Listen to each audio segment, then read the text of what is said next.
Fala pessoal, vocês estão no canal Trilogia, eu sou o professor Bruno Paiva, aula de Sociologia, nós vamos falar sobre sociedade de massas e indústria cultural. Pessoal, então olha, nós vamos trabalhar três elementos importantes durante essa aula, né? Que é a ideia de sociedade de massas, né, que a gente vai começar por ela.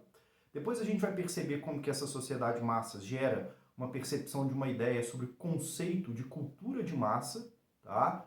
E, consequentemente, dentro dessa relação com a cultura de massa é que entra aquilo que a gente denomina de indústria cultural, tá? Então vamos começar pensando aqui o que seria, né, essa sociedade de massas. Olha, obviamente quando a gente fala de sociedade de massas, a gente está falando de uma perspectiva de uma sociedade que está consolidada no início do século XX, né? É uma sociedade relacionada à concepção do capitalismo, né? Ou seja, o capitalismo que começou ali industrial, né, massificado, que produz em série, né, que produz em grandes quantidades, tá? E que, consequentemente, né, estabelece novas relações para o ser humano. E dentro dessa perspectiva, né, das novas relações estabelecidas, a gente vai ter também, né, a perspectiva da lógica do consumo, não só para bens, né, necessários, mas também na própria lógica do consumo da cultura. Tá? E quando a gente fala dessa percepção do consumo da cultura, a gente vai estar falando sobre também meios de comunicação de massa, que a gente vai estar pontuando, né, na sequência aí. Tá? Então, olha só, essa concepção, né, de que a felicidade estava relacionada ao consumo, né, à liberdade também, isso também se afirma muito com a perspectiva do chamado American Way of Life, né, o modo de vida americano, que associa, né, a ideia de produtos, né, num primeiro momento, com a perspectiva da felicidade, né, há uma lógica de bem-estar. Tá? Então, o que a gente tem que pensar? Olha, a questão do capitalismo, né, ela deixa ser só uma mera forma de produção, tá certo? De uma estruturação da lógica produtiva da sociedade, para se tornar mesmo, né, uma concepção de ideologia da sociedade. Né? Então, todos os meios, né, são mercantilizados, ou seja, né, o capitalismo industrial torna-se uma forma de vida. E, consequentemente, pessoal, nesse processo, né, há uma mercantilização de todos os aspectos, recursos humanos, naturais, né, bens materiais, e o que nos coloca aqui a questão dos elementos simbólicos, que obviamente estão relacionados ao aspecto da cultura. Né? Então a própria percepção de arte, de cultura, ela vai sendo redefinida dentro desse novo paradigma de uma sociedade industrial, correto? E aí, quando a gente pensa então nessa condicionalidade, o que a gente tem até então? Né? Um debate que estava posto até o século XIX era, olha, existiam duas percepções sobre a lógica da cultura. Inclusive, né, a gente já falou sobre o conceito de cultura, né, temos aula aí, e que faz a análise justamente, principalmente dessas duas ideias ali, né, no surgimento do conceito de cultura dentro do campo da sociologia. Que é o de cultura erudita, né, que seria mais vinculado a uma percepção de uma cultura elitista, né, que são aquelas bases de uma cultura mais formal, né, relacionada à escolaridade, tá, a uma cultura que é codificada no sentido de trazer um elemento, né, do clássico, tá. Então eu não vou ficar me alongando muito nisso, mas a gente tem essa percepção ali com o iluminismo, né, a gente sabe que tem problemas em relação a isso, tá. E por outro lado, surgia também o conceito de cultura popular, né? Ou uma cultura relacionada ao povo, que seria aquilo que seria de mais original, né? Então, manifestações culturais do âmbito mais localizado, tá? Tradições culturais, tá? Então, isso envolveria essa dissociação entre esses dois aspectos. A gente sabe, né, que é muito difícil a gente definir entre cultura popular, cultura erudita, né? Há uma transitoriedade muito grande. Mas, sociologicamente, a gente toma referência desses termos. E aí, dentro dessa sociedade de massa do início do século XXI, surgiria então um conceito de cultura de massa, né? Hoje também a gente chama de cultura pop, tá? E obviamente ela está relacionada, como eu falei para vocês, ao surgimento dos meios de comunicação em massa, né? O rádio, né? A televisão, o cinema, tá? E consequentemente na segunda metade do século XX, a TV, né? E hoje, obviamente, a gente também fala da internet, né? Mais do que nunca, né? A gente pode falar em difusão de uma perspectiva de uma cultura de massa, de uma indústria cultural na era digital que a gente vive, tá? Então a gente tem que pensar nesses processos, né? Então a gente olha, entende cultura popular e cultura de massa diferente. Muitas vezes elas são até há uma tentativa de se utilizá-las como sinônimo, né? mas justamente para que a cultura popular, né, que dá ao sujeito o sentido, né, aonde ele vive, em que ele se encontra naquilo, vai sendo dissociado desse sujeito. E aí a gente está falando de um processo da perspectiva de alienação, né? A gente vai tocar nesse ponto do conceito de alienação e como que dentro, né, da indústria cultural há essa perspectiva da alienação, né, de nós que somos consumidores, somos produtos dentro desse cenário. Tá? Então, definindo aqui, cultura de massa é toda uma manifestação cultural produzida para o conjunto das camadas mais numerosas da população, né? Ou seja, né, é uma perspectiva que tenta abarcar a totalidade, né? E aí rompendo até com a lógica da não existência de classes sociais, né? Ou seja, ela deve atingir a todos. A gente pode relacionar isso, a ideia de uma cultura de massa, até um conceito meio que de senso comum, né? Então ela é ampla, né? Ela não escolhe os grupos sociais, tá? É claro, a gente sabe que dentro dessa indústria cultural se vende também produtos relacionados a classes sociais, né? Mas ao final e ao cabo, né, falando por exemplo da ideia da cultura cult, por exemplo, né, nós acabamos consumindo de certa maneira, tudo se torna uma lógica, né, de uma indústria cultural, né, a ser consumida. Então é até uma falsa ideia, né, que você está consumindo uma espécie de contracultura, né, dentro da indústria cultural. Ela é falsa porque ela também acaba sendo mercantilizada. Hoje, né, pessoal, é muito difícil a gente pensar, né, de consumo de cultura fora da perspectiva da indústria cultural, né? Agora, a gente tem que pensar também que a indústria cultural produz coisas boas e coisas ruins, né? Então a gente tem que ir também fazendo essa lapidação em torno desses aspectos, tá? Então o indivíduo que integra uma massa, né, ele não age mais, né? Ele não é criativo, ele não dá vazão à sua subjetividade, tá? Apenas reage de forma padronizada a estímulos externos, né? Ou seja, aquilo que é dado para ele, que é vendido para ele, entregue para ele, para que ele compre, né, aquele elemento dentro da indústria cultural. Então, olha, quando a gente está falando de uma sociedade de consumo, mas a relação com a arte, com o campo da cultura, né, a gente está falando de uma junção desses aspectos, né, a gente está falando então do surgimento da indústria cultural. Olha, primeiramente, né, pessoal, o cinema, né, e aí a gente fala, por exemplo, do Walt Disney, né, nos Estados Unidos, a própria uso do cinema dentro das sociedades, né, do nazismo, né, como convencimento das massas, né, para aderir essa perspectiva que foi passada nessas sociedades totalitárias. Daqui a pouco a gente toca mais nesse ponto aí, tá? Então, olha, quais são as questões, né? Mas qual seria, então, o problema, vamos dizer assim, nessas perspectivas? A gente já pode começar relacionando aqui, olha, a cultura erudita, ela vai perdendo o seu rigor produtivo, né? Ou seja, aquilo que a gente qualificaria na perspectiva de uma arte renovadora, né? Que pensa padrões estéticos, né? A gente tem que pensar nessa lógica.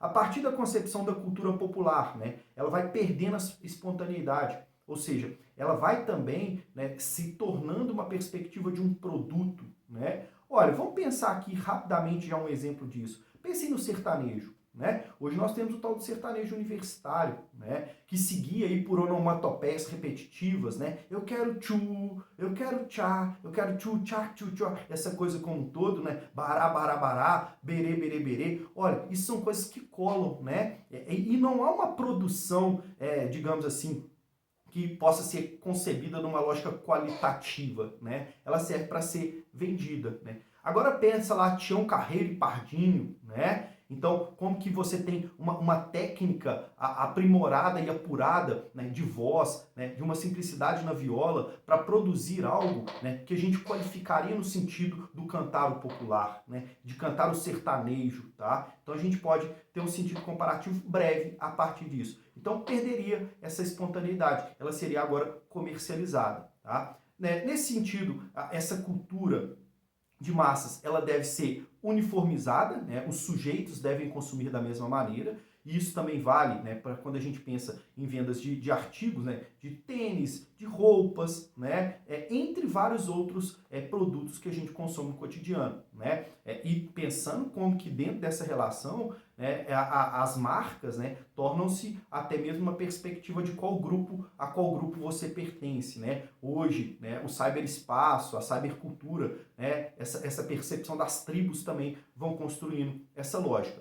Mas ao final, né, o que se pretende nesse processo de uniformização? Você manipula, né, faz crer que as pessoas são todas iguais, né, você faz com que elas percam de vista a sua condição de real existência, né, e consequentemente, né, a perspectiva de que não pode haver um apagamento do conflito de classes, né? Olha, ou seja, a indústria cultural ela vai, né, ser mais uma ferramenta da lógica da afirmação de uma sociedade capitalista, tá? E consequentemente esse processo de uniformização, né, ele torna cada vez mais traz a perda da autonomia para os sujeitos. Então é aquilo que a gente volta naquele aspecto da alienação e, consequentemente, da despolitização, né? Esse programa, esse produto, ele não traz a percepção de ser produzido para trazer uma reflexão profunda da sua condição existencial, né? Do seu entendimento da sua situação na colocação dentro do mundo, né? Pelo contrário, ele quer apagar, né? Ele quer anestesiar essa real existência. Isso, obviamente, vale muito para as classes trabalhadoras, tá? Consequentemente, a gente está usando aqui uma relação direta com o conceito do Marx, né? E, consequentemente, essa arte, ela não tem áurea, como diria Walter Benjamin, que é uma figura que a gente vai citar daqui a pouco. Olha, por que ela não tem aura, né? Ela não dá vazão à subjetividade, né? Ela serve apenas com a mera objetividade de ser vendável, né? Então, pensem nessas condicionalidades. A gente volta ao final para falar de outros elementos, né? Que a indústria cultural também acaba gerando, né, em termos de empobrecimento mesmo, né, da arte, da cultura, como um elemento, vamos dizer assim, revolucionário mesmo, né, transformador da realidade social. A gente tem isso, né, mas dentro dessas relações hoje que a gente vive, é muito difícil, apesar da era da internet, abrir o espaço, né, para que isso aconteça, né, mais constantemente. No entanto, ainda assim, há uma dificuldade muito grande, porque a gente sabe, né, que essas próprias plataformas de divulgação, que aparentemente podem trazer essa autonomia para o sujeito, acabam também, né, se utilizando de uma perspectiva métrica comercial, né, o que se vende, os likes, né, e tudo mais, né, as interações aí, tá? Então vamos falar especificamente da indústria cultural, né, a partir da ideia da cultura de massa. Pessoal, o termo, né, indústria cultural, ele vai ser cunhado dentro da chamada Escola de Frankfurt, né, que vai ser formada ali na década de 20, na Alemanha, né, na Universidade de Frankfurt. Reúne aí, num primeiro momento, né, Theodor Adorno, Max Horkheimer, desculpem.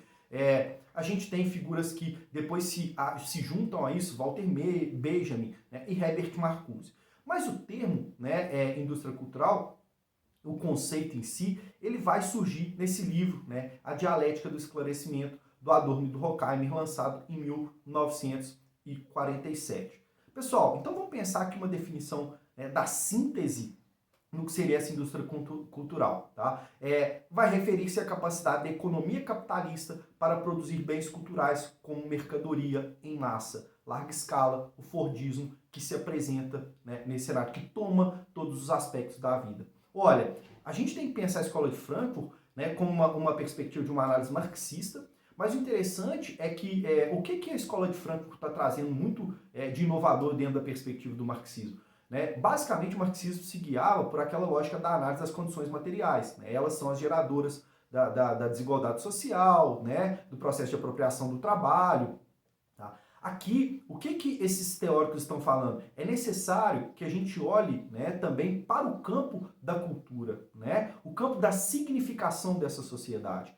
Então, não só para a realidade material em si. Né? Por quê? Porque, olha, essa cultura de massa, né, essa indústria cultural, ela quer vender uma ideologia, né? Ela quer vender uma percepção de moralidade da sociedade. Então, é isso que se constrói a partir daí. Tá? Então, lembre-se, é a associação dessa perspectiva do capitalismo industrial agora no campo da cultura. Tá certo? Então, esses teóricos fazem parte da Escola de Frankfurt, né? Eles vão estar ali na Alemanha. A gente sabe que na década de 30, né, o nazismo chega ao poder na Alemanha e essas figuras, né, já vão começar a fazer a análise dessa sociedade do nazismo, entendendo como que o regime nazista se utilizaria, por exemplo, muito do cinema, né, como um elemento de convencimento das massas, né, digamos assim, apagando as suas subjetividades ou utilizando de uma subjetividade fragilizada num contexto de pós-crise de 1929, né, para que ganhasse uma adesão popular, porque também ele não se sustentaria sem ser dessa maneira.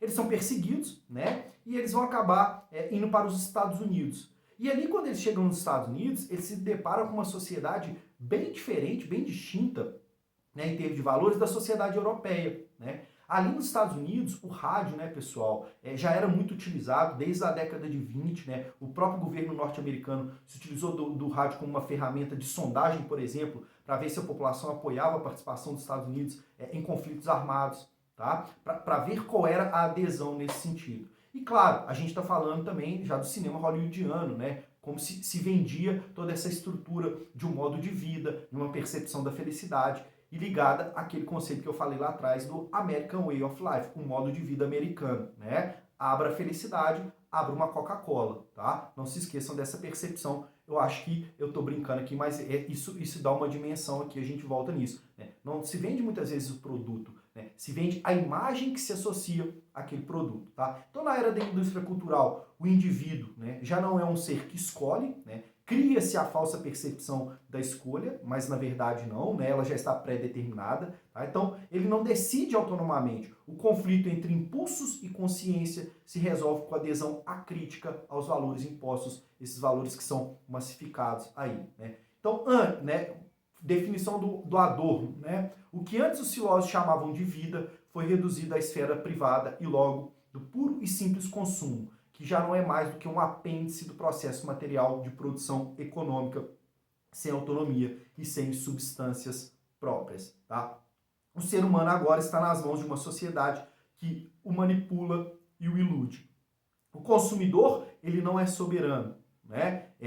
Existe uma pré-seleção colocada para ele. Aquilo que chega até ele já está determinado. Da maneira, do formato em que chega, já está determinado. Não é ele que produz, não é ele o ser produtor, não é ele que dá vazão à sua subjetividade. Tá? Olha, isso cai muito bem numa sociedade em que o trabalhador ele deve chegar em casa, né? E, digamos assim, o seu lar, o seu privado, ele se configura como esse novo lazer, né? E aí é aquela percepção, o trabalho já não deveria ser desgastante, né? Essa seria a relação aí na perspectiva marxista. Mas ele o é, né? Já que há a questão da mais-valia dentro dessa sociedade capitalista. E, consequentemente, quando esse trabalhador chega em casa, né, ele não deve se esforçar, pensar, refletir, nada disso. Né? Ele deve ser um autômato, né? Ele deve sentar, né, e apenas consumir, abrir, né, e ser ali empurrado um monte de coisa. E a gente fala, pessoal, de amplas questões, né, programas televisivos, novelas, filmes, né, o futebol, o esporte, né, quem dirá no Brasil, né, que é colocado dentro desse âmbito do entretenimento, da indústria cultural, tá certo? Então não visa a formação de sujeitos críticos, pelo contrário, sujeitos acríticos, tá? Então, olha, o consumidor não é soberano como a indústria cultural deseja fazê-lo crer, né? Ela quer criar esse sentimento, né? Para criar a ideia da relação com a liberdade, né? Não é seu sujeito, e sim apenas o seu mero objeto, né? Então, ao final e ao cabo, né, todos somos consumidores e ao mesmo tempo somos produtos dentro dessa nova, principalmente dentro da web, né? Mas, por exemplo, se vende a ideia, muitas vezes, das propagandas de cerveja, né? Pessoas sempre muito bonitas, sempre muito dispostas a festejar, né? Entre outros aspectos. A questão dos programas televisivos, né? O Big Brother é um exemplo disso, né? Olha, você tem dentro da lógica do Big Brother, né? Todo um merchan inserido ali, né? Então, olha, quem condiciona muitas vezes, quem direciona o olhar das formas de fazer esses programas, né, são as próprias marcas, como elas querem vender, né? Então elas vão se associando a partir disso. E não precisa nem de dizer, né, pessoal, que olha, o Big Brother ele passou em milhares de países aí, né? Milhares eu estou exagerando, né? Mas com certeza dezenas, vamos pôr, tá bom, né? Para não ser muito exagerar, dezenas de países, né? E a perspectiva do mesmo formato, né? Daquela coisa muito fluida, muito descartável, né? Em que se você cria a sensação de que você é partícipe, né, dessa realidade, mas no final ela é alienante, né? Ela não quer te gerar uma perspectiva de reflexão crítica sobre a sociedade em que você vive, tá certo? É claro, a gente sabe, as pessoas hoje gostam do comportamento humano, é a sociedade espetáculo, como diria Guy Debord, né, um sociólogo contemporâneo, que em outro momento a gente também tratará dele. Então, continuando aí desses fundamentos e aspectos da indústria cultural, né, olha, o mercado captura a arte e os bens simbólicos, né? E a gente fala da arte popular, principal, da cultura popular, né? Que vai sendo tomada, né? Pensem também na perspectiva do próprio carnaval, né, pessoal? A gente tem que pensar como que essa questão da indústria cultural, olha, o carnaval continua sendo uma lógica de uma festa popular, né? Continua tendo a sua espontaneidade, né? As pessoas continuam dando vazão à sua subjetividade. Mas a gente pode olhar, por exemplo, quando pensa um carnaval em Salvador, né? Você vai lá no bloco da Ivete Sangalo, né? Então há uma mercantilização, né? Cervejas estão associadas, então a gente tem essas condicionalidades, tá? Então, para a geração do capital, isto é, o objetivo principal é o lucro, né? Nunca se esqueçam dessa perspectiva, né? É para ser vendável, tá? É para ser palatável para que as pessoas consumam, tá? É preciso ter o maior número possível de consumidores, então, consequentemente, você deve produzir também em massa, né? Então, não se pensa muito na qualidade, se tem o exemplo da música, né? Eu fico pensando, às vezes, né? Músicas que eu gosto de escutar, rocks, clássicos, não sei o quê, que para mim nunca morrem, né? E aí eu fico pensando hoje, né, em artistas que são bem fluidos mesmo, líquidos, né? Que lançou uma música no outro ano, a pessoa já nem existe mais, né? Ela vendeu ali 1 ou 2 hits, né? Por quê? Porque não é essa fluidez, né? Essa lógica da produção em massa, né? Então você vende uma hora, outra hora você vende outro, né? Então, e se inserir hoje, por exemplo, dentro do mundo da música, né, diante dessa loja das grandes produtoras culturais, deve ser extremamente difícil, né? Mas aí chama atenção para vocês, né? Mano Brown, né, do Racionais, né, Luiz Melodia, né, que são grandes artistas que eu gosto muito, mas que continuam resistindo a essa perspectiva, né? Então é importante a gente ter isso em mente, tá? Então, qual que é a estratégia? Você cria a ilusão da diversidade, né? Roupas, carros, várias músicas, vários filmes que você escolhe, tá? Mas no fundo, né, são os mesmos produtos embalados, né, em embalagens diferentes, né? Então você muda o lacinho, muda o papel, né? Mas no entanto, ele vai estar sempre na mesma lógica padronizada, tá? Então, o importante não é estar dentro do produto, mas como ele é vendido para o consumidor, tá? Pense nas propagandas, galera. Eu sou muito dos anos 90, isso era muito comum, né? Eu acompanhei os anos 90 na televisão nesse sentido. Pense nas propagandas de margarina, né? Que você tem ali toda uma família, numa casa limpa, não sei o quê, né? Então, o que se vende? Não é nem a margarina, é a ideia daquele momento, né? Como se você consumisse aquilo, você vivenciaria aquele momento, né? Então, pense nessas condicionalidades. Então, a repetição satisfaz um desejo de previsibilidade, né? Não choca, né? Não gera incômodo, você sabe, né? Aquele final. Aquela lógica trabalhando bem no maniqueísmo, né? A luta entre o bem e o mal, né? Essa coisa como todo, é o mocinho e é o bandido, né? Então se vende toda essa padronização, tá? A música, né? Que dá um enredo ali, aumentando a tensão, a emoção, já muito bem colocada e trabalhada, né? Causar o efeito desejador, o choro, né, o riso, a tensão, né? Então, digamos que até os nossos sentimentos e as nossas subjetividades diante disso já estão pré-controladas dentro dessa perspectiva, né? Gêneros fílmicos diferentes, mas que contêm a mesma estrutura narrativa, né? Então você cria esses clímax aí, tá? Então, o final é sempre a mesma perspectiva, conforto e felicidade, né? É a ilusão de que isso também pode ser na nossa vida, que ao final, né, a vida será um conto de fadas, né? Da plena felicidade, como nos vendem aí, beleza? Então a indústria cultural, ela prescinde da reflexão do espectador, né? Ela não necessita dessa reflexão, como eu falei para vocês, tá? Porque o produto da indústria cultural, ele não deve aborrecer, tá?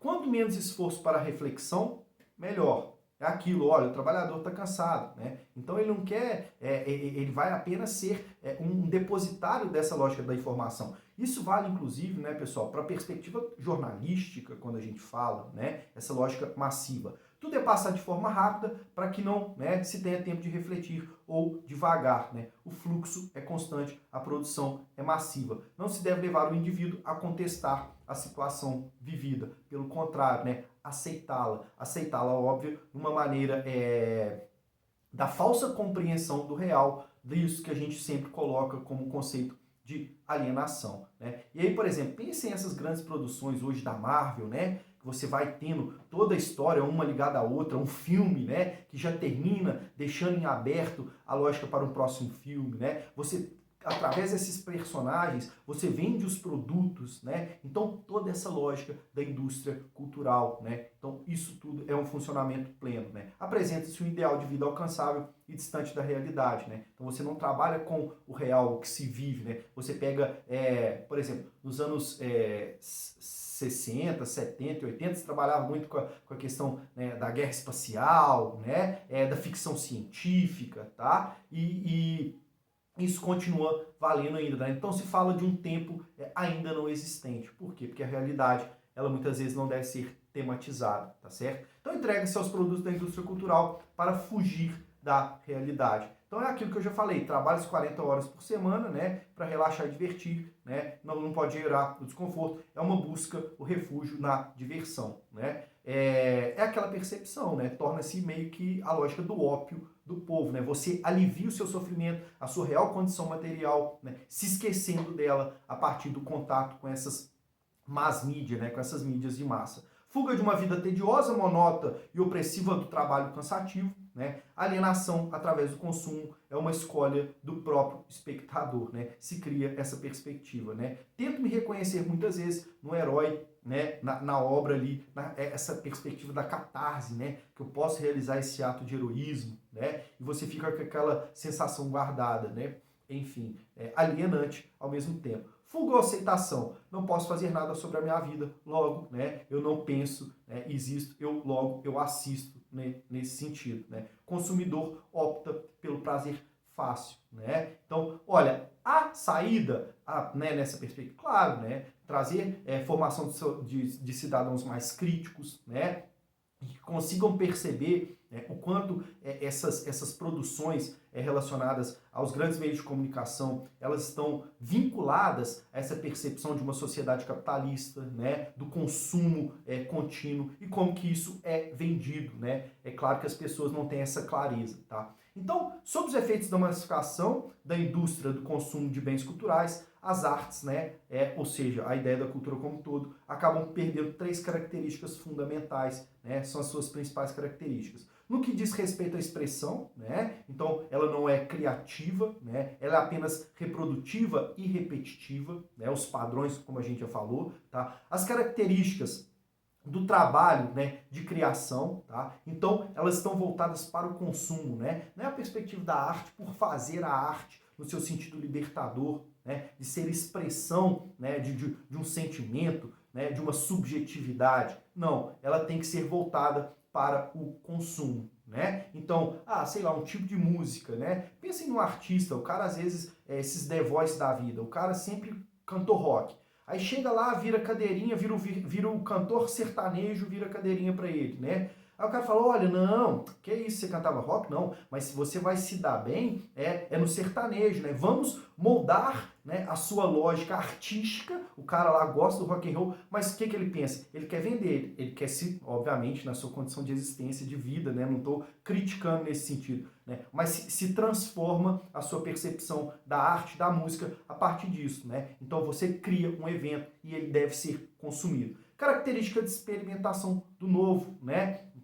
Então não há essa concepção da renovação contínua em relação à arte, né? Ela é mera perspectiva reprodutora, né? Ou seja, consagra aquilo que está colocado na moda, né? Então são as modas, né? Então programas televisivos que vai e vem, né? Entre programas de auditório, né? Então a gente tem que pensar isso, tá, pessoal? Como que isso vai sendo colocado. No Brasil, pessoal, essa questão da indústria cultural, ela chega muito primeiro com o rádio, né? Ali na era Vargas, né? E o rádio se associa um pouco ao cinema, o cinema não vai ser utilizado nessa perspectiva como um grande meio de massa, ele é meio complementar, por quê? Porque, olha, você tinha o rádio, as pessoas iam lá, ouviam às vezes as telenovelas, né, ou mesmo as canções no rádio, e depois o cinema servia meio que para você ter o visual daquela pessoa, né?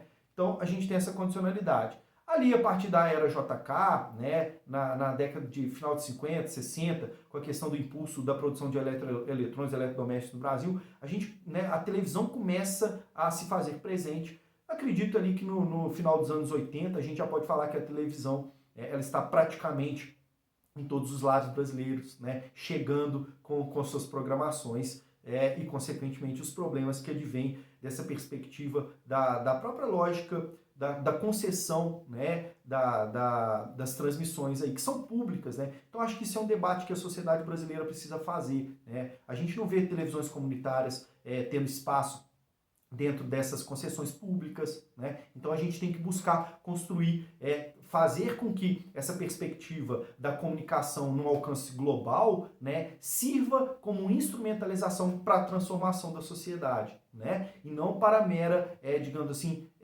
aceitação daquilo que está colocado, beleza? Então pensem nessa perspectiva. Em síntese, a indústria cultural trabalha para que o mundo seja ordenado precisamente de modo que ela sugere, impedindo a formação de indivíduos autônomos, independentes, capazes de julgar e decidir conscientemente, né? Então é como se as pessoas fossem perdendo a sua própria relação com o local, né? Elas são colocadas nesse âmbito mais massificado, tá? Mas nem todo mundo foi crítico a essa percepção, como a teoria crítica, né, da escola de Frankfurt que a gente acabou de falar, né?